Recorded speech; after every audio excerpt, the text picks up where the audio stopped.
When you visit Bolsover Castle, you'll find a wonderful mixture of historical buildings, such as the Little Castle and the unique riding school and stables. But what you won't find here are the 4 little buildings that are often referred to as the Little Watchtowers. And that's because William Cavendish, who inherited the castle from his father Charles in 1617, had them built beyond the castle walls. So, we're going to go and find them. Turn right outside the castle and head down Castle Lane. And 50 yards down the road on your left, you'll spot the first of these historical and controversial little buildings.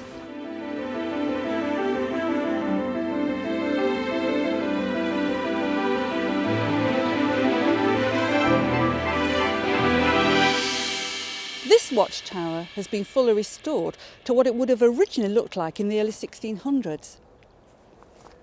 But that's where the controversy begins, because despite being referred to as a watchtower, these 4 little buildings are in fact conduit houses, water chambers for carrying water along to the castle.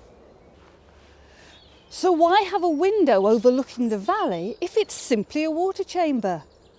I intend to find out.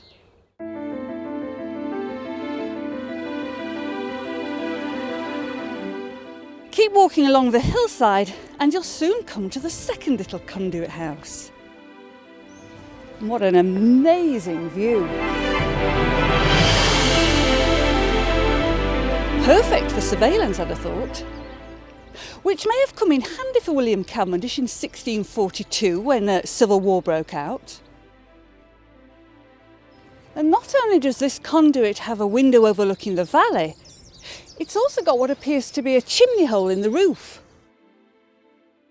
Why would a conduit need a chimney? The plot thickens. I'm hoping to find some answers as I head off to the next conduit, where I'm meeting up with local resident Reg Tooth, who spent the last 6 years working on restoration projects to help save the buildings from going to ruin. Hi, nice to see you. I asked him directly if these really were conduit houses, or could they possibly have been watchtowers? Yeah, that's a really interesting question, and I've changed my view back and forth over the years. First of all, I would say that history is not the truth. The truth will vary from time to time. History depends upon analysis, interpretation, looking at evidence sources, and then a kind of detective guesswork.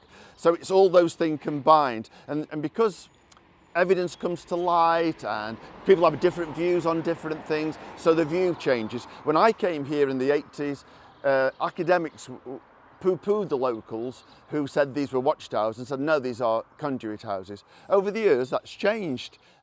The major sources of evidence have been a book by Samuel Pegg, 1785. He refers to the watchtowers in 1622 having an actual date. His concerns were that some of the holes and apertures here wouldn't be explained by the conduit house principle.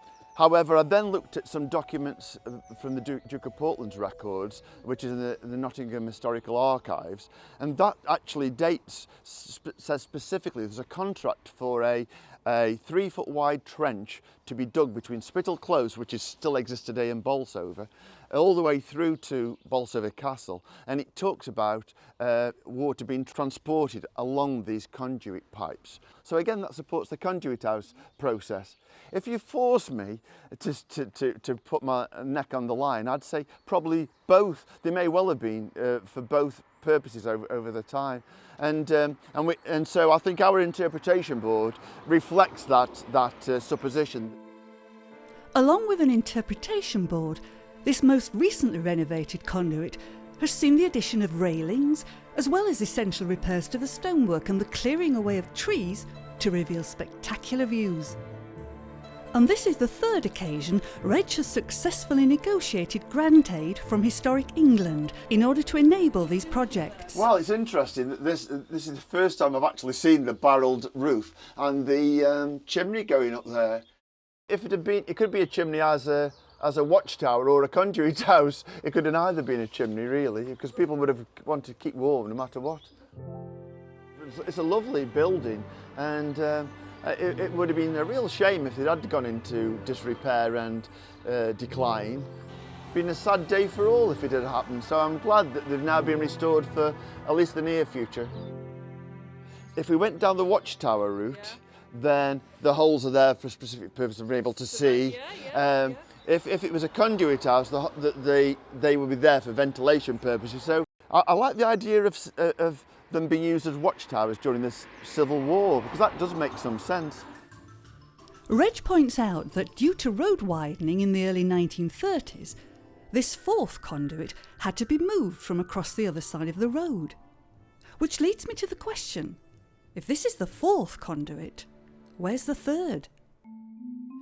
We walk back down the road to see the third conduit, which, for some reason, I must have missed.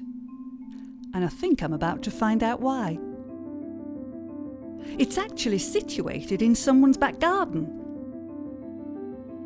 Nestled in the hillside in line with the other 3 conduit houses.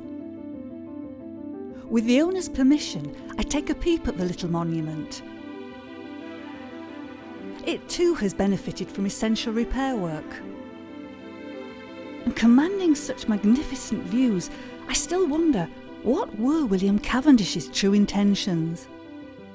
I mean, they're fascinating buildings. Absolutely. I think they're always going to cause a little bit of, difference of opinion, aren't absolutely. they? Which is great. Yeah, absolutely. I think that's part of their charm, don't you? It is, and it's part of history's charm as well. Yeah. That these things are controversial, and as evidence emerges, things change. Yeah.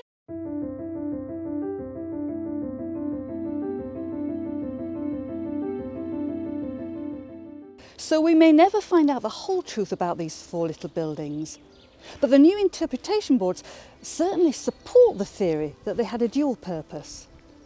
And it's thanks to the projects led by Reg Tooth that people will be able to talk about them for generations to come.